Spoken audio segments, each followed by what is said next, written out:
Hi hello friends, welcome back to my channel. ಈ ಜೀವಕ್ಕೆ ಜೀವ ನೀನು ಭಾಗ 60. ಸ್ಟಡಿ ರೂಮಿಗೆ ಬಂದ ನಿವೇದಿತಾಳಲ್ಲಿ ಸಾಮ್ರಾಟ್ ಪ್ರೀತಿಯ ವಿಷಯ ಹೇಳಿದಾಗ ಗೂಬೆ ಸುದ್ದಿ ಬಳಸಿ ನಮ್ಮ ವಿಷಯ ಮಾತನಾಡುತ್ತಿದ್ದಾನಾ ಹೇಗೆ? ಪ್ರೀತಿಸಿ ಅದಕ್ಕೆ ಇವನೇ ಎಳ್ಳು ನೀರು ಬಿಟ್ಟು ವರ್ಷಗಳೇ ಕಳೀತಿವೆ. ಇನ್ನೆಲ್ಲಿದೆ ಪ್ರೀತಿ? ಈಡಿಯಟ್. ವೇಟ್, ನನಗೆ ನೆನಪಿನ ಶಕ್ತಿ ವಾಪಸ್ಸಾಗಿದ್ದು ತಾಹಿರಾ ಮನೆಯವರಲ್ಲಿ ಹೇಳಿದ್ದಾರಾ ಹೇಗೆ ಎಂದು ಯೋಚಿಸುತ್ತಿದ್ದವಳ ಒಡಲಲ್ಲಿ ನಿಧಾನಕ್ಕೆ ಭಯ ಆವರಿಸಿಕೊಳ್ಳತೊಡಗಿತು. ಅವಳ ಮೌನವನ್ನು ಗಮನಿಸಿ, ಹೋಯ್, ಯಾವ ಯೋಚನೆಯಲ್ಲಿ ಮುಳುಗುದ್ದೀಯಾ ಅಂದಾಗ ತಕ್ಷಣ ಅವಳಿಗೆ ಹಳೆಯದೆಲ್ಲ ನೆನಪಿದೆ ಎನ್ನುವುದು ಅವನ ತಲೆಯಲ್ಲಿ ಬಂದಾಗ, ನಿವಿ ಸಾರಿ, ವಿಷಯ ಹೇಳದೆ ಏನೇನೋ ಹುಚ್ಚರ ಹಾಗೆ ಮಾತನಾಡುತ್ತಿದ್ದೇನೆ. ನಾನು ಮಾತನಾಡುವುದು ಸಿಂಚನ ಮತ್ತು ಪಿಯೂಷ್ ಪ್ರೀತಿಯ ಬಗ್ಗೆ ಎಂದವನ ಮಾತಿಗೆ ಆಘಾತದಲ್ಲೇ ಅವನತ್ತ ನೋಡಿ ಸಾಮ್ರಾಟ್ ಬಳಿ ಏನೋ ಮಾತನಾಡಬೇಕೆಂದು ಸ್ಟಡಿ ರೂಮಿನತ್ತ ಬಂದ ಅಖಿಲ್ ಅಲ್ಲಿರುವ ನಿವೇದಿತಾ ಹಾಗೂ ಅವನನ್ನು ಗಮನಿಸಿ ಬಾಗಿಲಲ್ಲೇ ನಿಂತವನ ಕಿವಿಗೆ ಅವರೆಲ್ಲ ಮಾತುಗಳು ಕೇಳಿತ್ತು. ತಂಗಿ ಹಾಗೂ ತನ್ನ ಗೆಳೆಯನ ಹೆಸರನ್ನು ಕೇಳಿ ಅವನು ಆಘಾತದಲ್ಲೇ ರೂಮಿನ ಒಳಗಡೆ ನುಗ್ಗಿ ನಿವೇದಿತಾ ಏನಾದರೂ ಹೇಳುವ ಮೊದಲೇ ವಾಟ್ ಬ್ರೋ, ನೀನು ಯಾರ ಬಗ್ಗೆ ಮಾತನಾಡುತ್ತಿದ್ದೀಯಾ ಎನ್ನುವುದು ತಿಳಿದಿದೆ ತಾನೇ? ನಮ್ಮ ಸಿಂಚು, ನನ್ನ ಫ್ರೆಂಡ್ ಪಿಯೂಷ್ನನ್ನು. ಆರ್ ಯು ಜೋಕಿಂಗ್ ರೈಟ್ ಎಂದು ಕೋಪ ಮಿಶ್ರಿತ ಧ್ವನಿಯಲ್ಲಿ ಕೇಳಿದವನ ಹೊರಸಿಗೆ ಇಬ್ಬರೂ ಗಾಬರಿಗೊಂಡಿದ್ದರು. ಸಾಮ್ರಾಟ್ ಮೌನವನ್ನು ತಪ್ಪಾಗಿ ತಿಳಿದ ಅಖಿಲ್ ಏನಾದರೂ ಹೇಳುವ ಮೊದಲೇ ಅವನನ್ನು ತಡೆದ ನಿವೇದಿತಾ, ಅಖಿಲ್, ಮೊದಲು ಸಾಮ್ರಾಟ್ ಏನು ಹೇಳುತ್ತಾನೋ ಅದನ್ನು ಕೇಳೋಣ ಇರು ಅಂತ ಅವನ ಕೈ ಹಿಡಿದು ತನ್ನ ಪಕ್ಕದ ಕುರ್ಚಿಯಲ್ಲಿ ಕೂರಿಸಿದಳು. ಸಿಂಚನ ಸಾಮ್ರಾಟ್ ಬಳಿ ಆಫೀಸಲ್ಲಿ ಹೇಳಿದ ಅವಳೆಲ್ಲ ಕಥೆಯ ಜೊತೆ ತನಗೆ ಅವಳ ವಿಷಯ ತಿಳಿದ ಬಗ್ಗೆ ಪೂರ್ತಿಯಾಗಿ ಅವರಲ್ಲಿ ಹೇಳಿ, ಇದು ಸಿಂಚನ ಕತೆ. ನಾವೇನೋ ಅವಳನ್ನು ಟಾಮ್ ಬಾಯ್ ಕ್ಯಾರೆಕ್ಟರ್ ಅಂದ್ಕೊಂಡಿದ್ವಿ, ಆದರೆ ಅವಳ ನಗುವಿನ ಹಾಗೂ ಚೇಷ್ಟೆಯ ಹಿಂದೆ ಇಂತಹ ನೋವಿದೆ ಎಂದು ನಾನು ಊಹೆ ಕೂಡ ಮಾಡಿರಲಿಲ್ಲ. ಸಿಂಚು ಅವಳ ಬಹುತೇಕ ವಿಷಯಗಳನ್ನು ನಿವಿ ಜೊತೆ ಹಂಚಿಕೊಳ್ಳುತ್ತಾಳಲ್ಲ, ಹಾಗಾಗಿ ಈ ಪ್ರೀತಿಯ ಬಗ್ಗೆ ಅವಳಲ್ಲಿ ಹೇಳಿ ಅಭಿಪ್ರಾಯ ಕೇಳೋಣವೆಂದುಕೊಂಡೆ. ಅದು ಬಿಟ್ಟರೆ ಅಖಿಲ್, ನೀನು ಅಂದುಕೊಂಡಂತೆ ನಾನೇನು ತಪ್ಪು ಮಾಡುತ್ತಿಲ್ಲ ಎಂದರೂ ತನ್ನ ಗೆಳೆಯ ಮತ್ತು ಸಿಂಚು ಒಬ್ಬರನ್ನೊಬ್ಬರು ಪ್ರೀತಿಸುತ್ತಿದ್ದರು ಎನ್ನುವ ವಿಷಯವೇ ಅಖಿಲಿಗೆ ಜೀರ್ಣಿಸಿಕೊಳ್ಳಲು ಸಾಧ್ಯವಾಗುತ್ತಿಲ್ಲ. ಅಖಿಲ್ ತನ್ನ ಯೋಚನೆಗಳಲ್ಲಿ ಕಳೆದು ಹೋದವರೇ ನಿವೇದಿತಾ ಅವನೆಲ್ಲ ಮಾತನ್ನು ಕೇಳಿ ಆಘಾತದಲ್ಲಿ ನಿಂತಿದ್ದಳು. ಅವಳನ್ನು ಸೂಕ್ಷ್ಮವಾಗಿ ಗಮನಿಸಿದ ಸಾಮ್ರಾಟ್, ಛೆ, ಇವಳಿಗೆ ಸಿಂಚು ವಿಷಯ ಹೇಳಿ ತಪ್ಪು ಮಾಡಿದೆನಾ?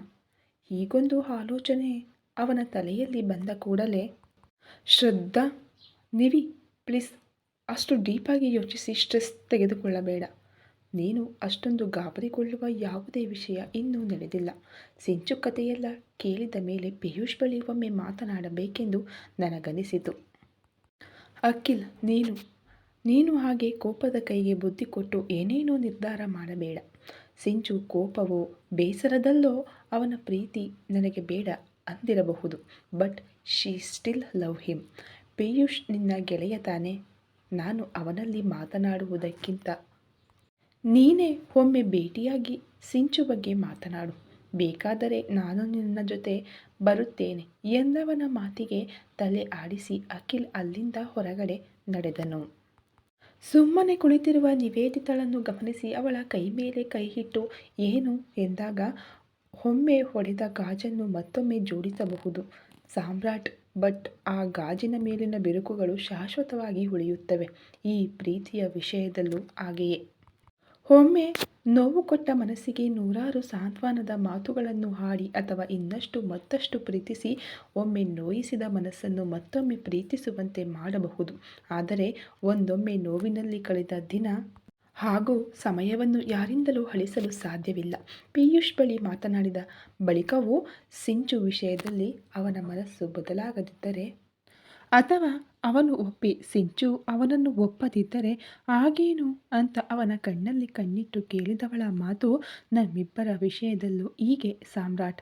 ಆಗಷ್ಟೇ ಕನಸು ಕಾಣುವ ವಯಸ್ಸಿಗೆ ನನ್ನ ಜೀವನದಲ್ಲಿ ಬಂದು ಗೆಳೆಯನಾಗಿ ಪ್ರೇಮಿಯಾದೆ. ನೀನು ಕೂಡ ಪ್ರೀತಿಸಿ ನೋವು ಕೊಟ್ಟು ಹೋದವನೇ. ನಿನಗೂ ನನ್ನ ಜೀವನದಲ್ಲಿ ಬರುವ ಎರಡನೇ ಅವಕಾಶ ಕೊಡಬಹುದು ನಾನು, ಆದರೆ ನೋವಲ್ಲಿ ಕಳೆದ ಆ ದಿನಗಳನ್ನು ನನ್ನ ಜೀವನದಿಂದ ನಿನಗೆ ಅಳಿಸಲಾಗುತ್ತದೆಯೇ? ಅಥವಾ ಮತ್ತೊಮ್ಮೆ ನಿನ್ನ ಪ್ರೀತಿಯಿಂದ ನಮ್ಮಿಬ್ಬರ ನಡುವೆ ಅದೇ ಬಾಂಧವ್ಯ ಪ್ರೀತಿ ಇರುತ್ತದೆಯೇ ಎಂದು ಅವನನ್ನೇ ಕೇಳಿದಂತಿತ್ತು. ಅವಳ ಕಣ್ಣೋಟಕ್ಕೆ ತನ್ನ ನೋಟ ಬೆರೆಸಿ, ಪಿಯೂಷ್ ಬಳಿ ಮಾತನಾಡುವುದು ನಮ್ಮ ಕರ್ತವ್ಯ, ಉಳಿದ ನಿರ್ಧಾರ ಅವನಿಗೆ ಬಿಟ್ಟದ್ದು. ಯಾಕೆಂದರೆ ಅವರ ಕಥೆಯಲ್ಲಿ ವಿಲ್ಲನ್ ಆಗಿದ್ದೇ ನನ್ನ ಜೊತೆಗಿನ ಸಿಂಚು ಮದುವೆ. ಸೊ ಒಮ್ಮೆ ಅವನಲ್ಲಿ ಮಾತನಾಡುತ್ತೇವೆ ಅನ್ನುತ್ತಾ ತಮ್ಮ ಮಾತು ಮುಗಿಯಿತು ಎನ್ನುವಂತೆ ಲ್ಯಾಪ್ಟಾಪ್ ತೆರೆದಾಗ, ಸಿಂಚುಗೆ ನಿನ್ನನ್ನು ಮದುವೆಯಾಗಲು ಇಷ್ಟವಿರಲಿಲ್ಲ. ಕಾರಣ ಪಿಯೂಷನ್ನು ಅವಳು ಪ್ರೀತಿಸಿದ್ದಳು. ಆದರೆ ನಿನಗೆ ಸಿಂಚು ಎಂದರೆ ಇಷ್ಟ ತಾನೇ?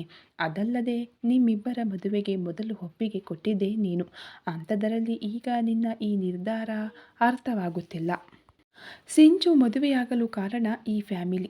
ಮಾಮ್ ಡ್ಯಾಡ್ ಜೊತೆ ನನ್ನವರು ಅನಿಸಿಕೊಂಡ ಎಲ್ಲ ನನ್ನನ್ನು ಅನಾಥ ಮಾಡಿ ಹೋದಾಗ ನೀನು ಅನಾಥನಲ್ಲ, ನಾವಿದ್ದೇವೆ ಎಂದು ನನ್ನನ್ನು ಸಂಭಾಳಿಸಿದ್ದು, ನನಗೊಂದು ಮರುಹುಟ್ಟು ಕೊಟ್ಟಿದ್ದು ವಾಸುದೇವ್ ಅಂಕಲ್ ಫ್ಯಾಮಿಲಿ.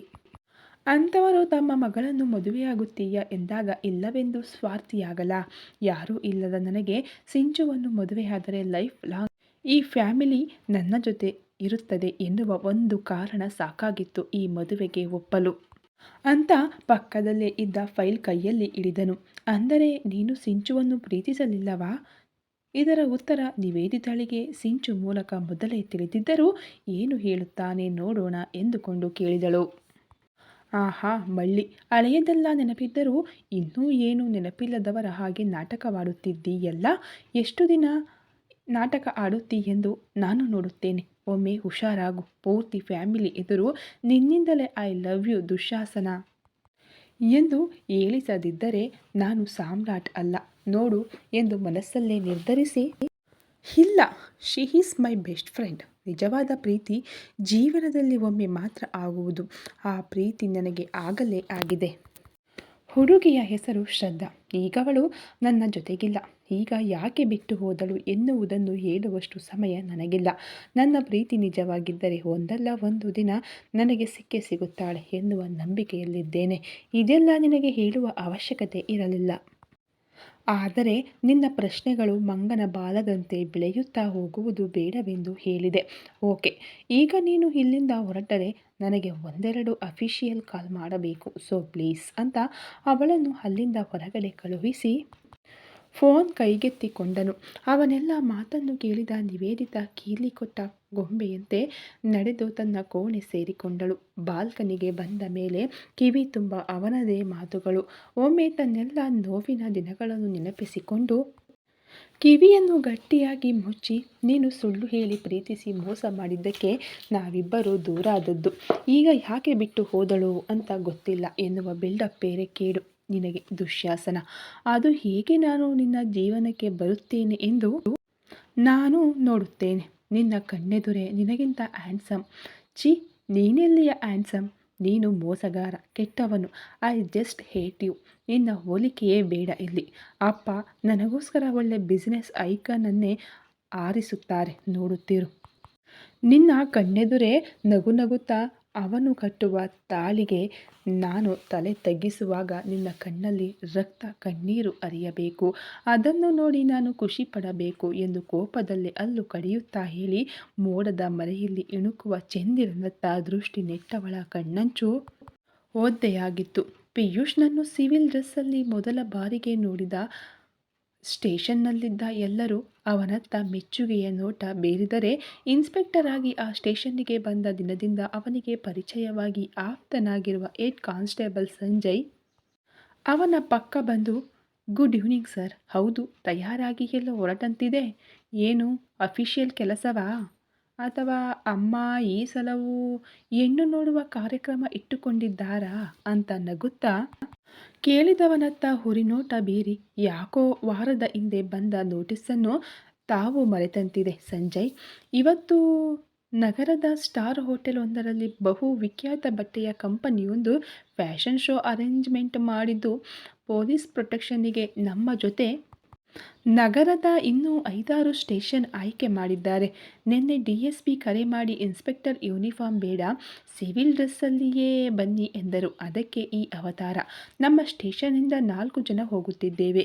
ನಿಮ್ಮ ಹೆಸರು ಕೂಡ ಇರಬೇಕಲ್ಲ ಅನ್ನುತ್ತಾ ತನ್ನ ಟೇಬಲ್ ಪಕ್ಕ ನಡೆದರೆ, ಓಹ್ ಹೌದು ಸರ್, ಈ ವಿಷಯ ಮರೆತೇ ಹೋಯಿತು. ಬೆಳಿಗ್ಗೆ ಕಾನ್ಸ್ಟೇಬಲ್ ನೆನಪಿಸಿದ್ದರು. ಹೌದು, ಎಷ್ಟು ಗಂಟೆಗೆ ಇಲ್ಲಿಂದ ಹೋಗುವುದು ಅಂತ ತಲೆ ಕೆರೆದುಕೊಳ್ಳುತ್ತಾ ಕೇಳಿದಾಗ, ವರ್ಷದ ಹಿಂದೆ ಮದುವೆಯಾಗಿ 1 ತಿಂಗಳು ಮಗುವಿನ ಅಪ್ಪ ಆಗಿದ್ದೀರಾ ಅಷ್ಟೇ. ಇಷ್ಟು ಚಿಕ್ಕ ವಯಸ್ಸಿಗೆ ಮರೆಯುವಿಕೆ ಒಳ್ಳೆಯದಲ್ಲ ಸರ್. ಇನ್ನೊಂದು ಅರ್ಧ ಗಂಟೆಯಲ್ಲಿ ಹೊರಡಬೇಕು. ಡ್ರೈವರ್ಗೆ ಗಾಡಿ ರೆಡಿ ಮಾಡಲು ಹೇಳಿ. ಉಳಿದವರಿಗೆ ಬೆಳಿಗ್ಗೆಯೇ ಹೇಳಿದ್ದೇನೆ ಅನ್ನುತ್ತಾ ಮೊಬೈಲ್ ಹಿಡಿದು ಕುಳಿತನು. ಅರ್ಧ ಗಂಟೆಯ ಬಳಿಕ ಸ್ಟೇಷನ್ನಿಂದ ಹೊರಟ ಅವರ ಗಾಡಿ ಫ್ಯಾಷನ್ ಶೋ ನಡೆಯುತ್ತಿರುವ ಹೋಟೆಲ್ ಎದುರು ನಿಂತಿತ್ತು. ಗಾಡಿಯಿಂದ ತಮ್ಮವರ ಜೊತೆ ಇಳಿದ ಪಿಯೂಷ್ ಅಲ್ಲೇ ಇದ್ದ DSP ಬಳಿ ಹೋಗಿ ಅವರ ಜೊತೆ ಸಿವಿಲ್ ಡ್ರೆಸ್ಸಲ್ಲಿರುವ ಉಳಿದ ಏರಿಯಾಗಳ ಇನ್ಸ್ಪೆಕ್ಟರ್ ಹಾಗೂ ಐಆರ್ ಆಫೀಸರ್ ಬಳಿ ಮಾತನಾಡಿ, ಕಾನ್ಸ್ಟೇಬಲ್, ಕೆಲವರು ಹೋಟೆಲ್ ಎದುರುಗಡೆ ನಿಂತರೆ ಉಳಿದವರೆಲ್ಲ ಫ್ಯಾಷನ್ ಶೋ ಮೆನು ಪಕ್ಕ ನಡೆದರು. ಹಾಲ್ ಒಳಗಡೆ ಹೋದ ಪಿಯೂಷ್ ಇನ್ನೇನು ಕೆಲವೇ ಗಂಟೆಗಳಲ್ಲಿ ಶುರುವಾಗುವ ಫ್ಯಾಷನ್ ಶೋಗೆ ನಡೆಯುತ್ತಿರುವ ತಯಾರಿಯನ್ನೆಲ್ಲ ನೋಡಿ ಪರಿಚಯದ ಇನ್ಸ್ಪೆಕ್ಟರ್ ಜೊತೆ ಹಾಲ್ ಹೊರಗಡೆ ಬಂದು ನಿಂತನು. ಬರುತ್ತಿರುವ ಸೆಲೆಬ್ರಿಟಿ ಹಾಗೂ ಅವರ ಹಿಂದೆ ಕುರಿಗಳ ಹಿಂಡಿನಂತೆ ಸುತ್ತುವರೆದ ಮೀಡಿಯಾದವರನ್ನೆಲ್ಲ ನೋಡಿ ನೋಡಿ ಬೇಸತ್ತ ಪಿಯೂಷ್ ಆ ಸದ್ದು ಗದ್ದಲದಿಂದ ದೂರ ಹೋಗಿ ಲಿಫ್ಟ್ ಪಕ್ಕದಲ್ಲಿ ನಿಂತಿದ್ದನು. ಓಯ್ ಆನೆಮರಿ, ನಿಲ್ಲೆ. ಅಲ್ಲ, ಕೆಳಗಡೆ ನಿನಗೋಸ್ಕರ 5 ನಿಮಿಷ ಲಿಫ್ಟ್ ನಿಲ್ಲಿಸಿಕೊಂಡಿದ್ದೆ. ಒಂದು ಥ್ಯಾಂಕ್ಸ್ ಆದರೂ ಹೇಳಬಾರದಾ? ಅಂದಹಾಗೆ ನಿನ್ನ ಹೆಸರು ಸಿಂಚನ? ಎಸ್, ಸಿಂಚನ. ಮೊದಲಿಗಿಂತ ಸ್ಲಿಮ್ ಆಗಿ you looking is super. If you not mind, ಇವತ್ತಿನ ನನ್ನ ಪಾರ್ಟ್ನರ್ ಆಗುತ್ತೀಯಾ ಅಂತ ಅವಳ ಹಿಂದೆಯೇ ಹೋಗುತ್ತಾ ಕೇಳಿದವನ ಮಾತಿಗೆ ತಿರುಗಿ 4 ಬಾರಿಸಬೇಕು ಎನ್ನುವಾಗ ತಮ್ಮನ್ನೇ ಗಮನಿಸುತ್ತಿರುವ ಪಿಯೂಷ್ನನ್ನು ನೋಡಿದ ಸಿಂಚನ ರೋಹನ್ ತೋಳನ್ನು ಹಿಡಿದು, why not darling, come, you looking hot man ಅನ್ನುತ್ತಾ ಅವನಿಗೆ ಒತ್ತಿಕೊಂಡೇ ಹಾಲ್ ಒಳಗಡೆ ಹೋಗುತ್ತಿರುವುದನ್ನು ನೋಡಿದ ಪಿಯೂಷ್ ಅಸಮಾಧಾನದಿಂದ, ತಲೆ ಕೆಟ್ಟಿದೆಯಾ ಇವಳಿಗೆ? ಆ ದಿನ ನಮ್ಮ ಕೈಯಲ್ಲಿ ಅವನ ಸೊಂಟ ಮುರಿಸಿ ಈಗ ಅವನ ಮೈ ಮೇಲೆ ಬಿದ್ದುಕೊಂಡು ನುಲಿಯುತ್ತಿದ್ದಾಳೆ, ಈಡಿಯಟ್. ರೋಹನ್ ರಾವತ್ ಒಬ್ಬ ಹೆಣ್ಣುಬಾಕ. ಅವನು ಸರಿಯಿಲ್ಲವೆನ್ನುವುದು ಅವಳಿಗೆ ಗೊತ್ತು ತಾನೆ ಎಂದು ಕೋಪದಿಂದಲೇ ಬುಸುಗುಡುತ್ತಾ ಸೀದಾ ಹಾಲ್ ಒಳಗಡೆ ಹೋಗಿ ಅವರನ್ನು ಹುಡುಕಿದಾಗ ಸಿಂಚನ ಮೈ ಮೇಲೆ ಪೂರ್ತಿಯಾಗಿ ಬಾಗಿರುವ ರೋಹನ್ನನ್ನು ನೋಡಿ ಅವನ ರಕ್ತ ಕುದಿದಿತ್ತು. ಹಿಂದೆ ಮುಂದೆ ಯೋಚಿಸದೆ ಸಿಂಚನ ಪಕ್ಕ ಹೋಗಿ, ಸಿಂಚು, ನಿನ್ನ ಜೊತೆ ಮಾತನಾಡಬೇಕಿದೆ, 5 ನಿಮಿಷ ಹೊರಗಡೆ ಬಾ ಅಂತ ಅವಳ ಕೈ ಹಿಡಿದಾಗ ಸಿಂಚನ ಅವನ ಕೈಯನ್ನು ಕಿತ್ತೆಸೆದು, ಇನ್ಸ್ಪೆಕ್ಟರ್, ನಿಮಗೆ ನನ್ನಲ್ಲಿ ಏನು ಮಾತು ಎಂದ ಕೂಡಲೇ ಅವಳ ಮೈ ಮೇಲೆ ಬಾಗಿದ್ದ ರೋಹನ್ ಸರಿಯಾಗಿ ಕೂತದ್ದನ್ನು ನೋಡಿ ಮನಸ್ಸಲ್ಲೇ ನಕ್ಕವಳು ತಮ್ಮನ್ನೇ ದುರುಗುಟ್ಟಿಕೊಂಡು ನೋಡುತ್ತಿರುವ ಪಿಯೂಷ್ನನ್ನು ನೋಡಿ, ಎಸ್ ಸರ್, ಹೇಳಿ, ತಮಗೆ ನನ್ನಲ್ಲಿ ಏನು ಮಾತು ಅಂತ ಅವನನ್ನು ನಿರ್ಲಕ್ಷಿಸುತ್ತಾ ಕೇಳಿದಳು. ನಿನ್ನ ಜೊತೆ ಒಬ್ಬನೇ ಮಾತನಾಡಬೇಕು, ಬಾ ಹೊರಗಡೆ ಹೋಗೋಣ, ಸುಮ್ಮನೆ ಇಲ್ಲಿ ಸೀನ್ ಕ್ರಿಯೇಟ್ ಮಾಡಬೇಡ ಅಂತ ಅವಳ ಮಾತಿಗೂ ಕಾಯದೆ ಅವಳ ಕೈ ಹಿಡಿದು ಎಳೆದುಕೊಂಡು ಹೊರಗಡೆ ನಡೆದರೆ ರೋಹನ್, ಹೋ ಆನೆಮರಿ ಏನು ಕಿರಿಕ್ ಮಾಡ್ಕೊಂಡಿದ್ದಾಳೆ, ಪೊಲೀಸ್ ಬೇರೆ ಅವಳನ್ನು ಹುಡುಕುತ್ತಾ ಬಂದಿದ್ದಾನೆ. ಮೊದಲೇ ಆ ಹೋಟೆಲ್ ಇನ್ಸಿಡೆಂಟ್ ಆದಾಗಿನಿಂದ ಡ್ಯಾಡ್ ಪ್ರತಿದಿನ ಹೊರ ಹೋಗುವಾಗ ವಾರ್ನ್ ಮಾಡುತ್ತಾರೆ, ಇವಳ ಹಿಂದೆ ಹೋದರೆ ಸುಮ್ಮನೆ ಪ್ರಾಬ್ಲಮ್ಮು, ಏನಾದರೂ ಮಾಡಿಕೊಳ್ಳಲಿ ಅವಳು, ನನಗ್ಯಾಕೆ ಎಂದುಕೊಂಡು ಮೊಬೈಲ್ ಹಿಡಿದು ಕುಳಿತನು. ಸಿಂಚನಾಳನ್ನು ಎಳೆದುಕೊಂಡು ಲಿಫ್ಟ್ ಪಕ್ಕ ಬಂದು ಅವಳನ್ನು ಅಲ್ಲೇ ನಿಲ್ಲಲು ಹೇಳಿ ತನ್ನ ಜೊತೆಗಿದ್ದ ಇನ್ಸ್ಪೆಕ್ಟರ್ ಬಳಿ ಹೋಗಿ ಅರ್ಧ ಗಂಟೆಯ ಬಳಿಕ ಬರುತ್ತೇನೆ ಎಂದು ಅಲ್ಲೇ ನಿಂತಿದ್ದವಳ ಕೈ ಹಿಡಿದು ಲಿಫ್ಟ್ ಒಳಗಡೆ ಹೋಗಿ ಟಾಪ್ ಫ್ಲೋರ್ ಬಟನ್ ಒತ್ತಿ ಮೊಬೈಲಲ್ಲಿ ಮುಳುಗಿದ್ದವಳತ್ತ ಒಮ್ಮೆ ಕೋಪದಿಂದ ನೋಡಿದನು. ನಿಮಿಷಗಳ ಬಳಿಕ ಲಿಫ್ಟ್ ತೆರೆದುಕೊಂಡಿತ್ತು. ಹೊರಗಡೆ ನೋಡಿದ ಸಿಂಚನ, ಟೆರೇಸಿಗೆ ಯಾಕೆ ಕರೆದುಕೊಂಡು ಬಂದೆ? ನನ್ನ ಫ್ಯಾಷನ್ ಶೋ ಮಿಸ್ ಆಗುತ್ತದೆ. ನಿನ್ನ ಹಾಗೆ ಫ್ರೀ ಆಗಿ ಶೋ ನೋಡಲು ಬರಲಿಲ್ಲ ನಾನು. 1000 ಗಟ್ಟಲೆ ಹಣ ಕೊಟ್ಟು ಪಾಸ್ ತೆಗೆದುಕೊಂಡಿದ್ದೇನೆ. I have to go. ಅದೇನೋ ಹೇಳಲು ಉಂಟು, ಬೇಗ ಹೇಳು ಅಂತ ಕೈಕಟ್ಟಿಕೊಂಡು ಅವನನ್ನೇ ಕೋಪದಲ್ಲಿ ದಿಟ್ಟಿಸಿದಳು. ಆ ಅಯೋಗ್ಯ ರೋಹನ್ ಯಾವತ್ತಿನಿಂದ ನಿನಗೆ ಪರಿಚಯ? ಅವನಿಂದ ಆದ ಆಕ್ಸಿಡೆಂಟ್ ಎಲ್ಲ ಮರೆತಂತಿದೆ ಮೇಡಮ್. ಮದುವೆ ನಡೆಯಲಿಲ್ಲ ಅಂತ ಹುಚ್ಚು ಏನಾದರೂ ಹಿಡಿದು ಹೀಗೆ ಸಿಕ್ಕ ಶ್ರೀಮಂತ ಹುಡುಗರ ಜೊತೆ ತಿರುಗಾಡಲು ಶುರು ಮಾಡಿದ್ದೀಯಾ ಹೇಗೆ ಎಂದವನ ಕೆನ್ನೆಗೆ ಬೀಸಿ ಬಾರಿಸಿ ಅವನ ಶರ್ಟ್ ಕಾಲರ್ ಹಿಡಿದ ಸಿಂಚನ, ನಾನು ಯಾರ ಜೊತೆಗಾದರೂ ತಿರುಗುತ್ತೇನೆ, ಅದನ್ನು ಕೇಳಲು ನೀನ್ಯಾರು? ಆಫ್ಟರ್ ಆಲ್ ಪೊಲೀಸ್ ನೀನು, ಬಿಹೀನ್ ಯುವರ್ ಲಿಮಿಟ್ ಎಂದು ಕೋಪದಲ್ಲೇ ಹೇಳಿದವಳ ಕೈ ಕಿತ್ತೆಸೆದ ಪಿಯೂಷ್ ಅವನು ಕೂಡ ಕೋಪದಲ್ಲಿ ಅವಳ ಕೆನ್ನೆಯನ್ನು ಗಟ್ಟಿಯಾಗಿ ಹಿಡಿದು ಅಲ್ಲಿದ್ದ ಗೋಡೆಗೆ ಅವಳನ್ನು ಆನಿಸಿ, ನಾನು ಯಾರು ಅಂತ ಗೊತ್ತಿಲ್ವಾ ಮೇಡಮ್ ನಿಮಗೆ ಅನ್ನುತ್ತಾ ಇನ್ನಷ್ಟು ಅವಳ ಹತ್ತಿರ ಸರಿದು ತೀರ ಸನಿಹ ನಿಂತವನು, ನಾನು ಯಾರು ಅಂತ ಡೀಟೇಲ್ ಆಗಿ ಹೇಳಬೇಕಾ ಅಂತ ಹಲ್ಲು ಕಚ್ಚಿ ಹೇಳುತ್ತಿದ್ದವನ ಕೋಪ ಹಾಗೂ ತುಂಬ ಸನಿಹ ಇರುವವನ ವರ್ತನೆ ನೋಡಿ ಸಿಟ್ಟಲ್ಲೇ ಅವನನ್ನು ದೂರ ತಳ್ಳಲು ಪ್ರಯತ್ನಿಸಿ ಸೋತು, ಅದೇನು ಹೇಳಬೇಕೋ ದೂರ ನಿಂತು ಹೇಳಿ ಸಾಯಿ. You are hurting me dammit ಎಂದು ಜೋರಾಗಿ ಕಿರುಚಿದವಳ ತೇವವಾದ ಕಣ್ಣಂಚನ್ನು ನೋಡಿ ಅವಳ ಕೆನ್ನೆಯಿಂದ ಕೈ ಸರಿಸಿ ಅವಳ ಮುಖದ ಹತ್ತಿರ ಮುಖ ತಂದಾಗ ಸಿಂಚನ ಕಣ್ಮುಚ್ಚಿದಳು. ಯು ಹರ್ಟಿಂಗ್ ಮೀ ಸಿಂಚು. ನನ್ನ ನೋವಿನ ಕಥೆಯನ್ನು ನಾನ್ಯಾರ ಬಳಿ ಹೇಳಲಿ ಎಂದ ತಕ್ಷಣ ಕಣ್ಬಿಟ್ಟ ಸಿಂಚನ, ಪ್ಲೀಸ್ ದೂರ ಸರಿದು ಮಾತನಾಡು, ಅದೇನು ಹೇಳಬೇಕೋ ಹೇಳು ಕೇಳುತ್ತೇನೆ, ಪ್ಲೀಸ್ ಸ್ವಲ್ಪ ದೂರ ಸರಿ, ನನಗೆ ಕಿರಿಕಿರಿಯಾಗುತ್ತಿದೆ ಎಂದ ಮಾತಿಗೆ ಅವಳಿಂದ ದೂರ ಸರಿದು ಜೋರಾಗಿ ನಕ್ಕ ಪಿಯೂಷ್.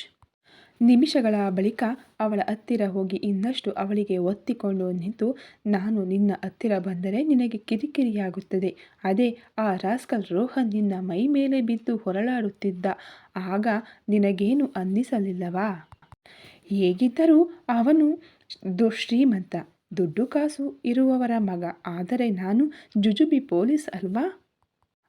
ಆ ದಿನ ಅಂತ ಮಾತು ಮುಗಿಸುವುದರ ಒಳಗಡೆ ಅವನ ಕೆನ್ನೆಗೆ ಇನ್ನೊಮ್ಮೆ ಬಾರಿಸಲು ಕೈ ಎತ್ತಿದವಳ ಕೈ ಹಿಡಿದವನು ಕೋಪದಲ್ಲಿ ಕಣ್ಣೀರು ತುಂಬಿರುವ ಅವಳ ಕೆಂಪಾದ ಕಣ್ಣುಗಳನ್ನು ನೋಡಿ ಹಿಂದೆ ಮುಂದೆ ಯೋಚಿಸದೆ ಅವಳ ತುಟಿಗಳಿಗೆ ಮುತ್ತಿಟ್ಟರೆ ಸಿಂಚನ ಅವನನ್ನು ದೂರ ತಳ್ಳಲು ಪ್ರಯತ್ನಿಸಿದಷ್ಟು ಅವಳನ್ನು ತನ್ನ ತೆಕ್ಕೆಗೆ ತೆಗೆದುಕೊಂಡು ದೀರ್ಘವಾಗಿ ಚುಂಬಿಸಿದನು. ಈ ಕತೆ ಇನ್ನು ಮುಂದುವರೆಯುವುದು. ದಯವಿಟ್ಟು ಇನ್ನೂ ಯಾರೆಲ್ಲ ಸಬ್ಸ್ಕ್ರೈಬ್ ಮಾಡ್ಕೊಂಡಿಲ್ವೋ ಈಗಲೇ ಹೋಗಿ ಸಬ್ಸ್ಕ್ರೈಬ್ ಮಾಡಿಕೊಂಡು ವಿಡಿಯೋ ನೋಡಿ. ಹಾಗೆ ವಿಡಿಯೋಗೆ ಒಂದು ಲೈಕ್ ಮಾಡಿ, ಅನಿಸಿಕೆ ಅಭಿಪ್ರಾಯಗಳನ್ನು ಕಾಮೆಂಟ್ ಮೂಲಕ ನಮಗೆ ತಿಳಿಸಿ. Thank you.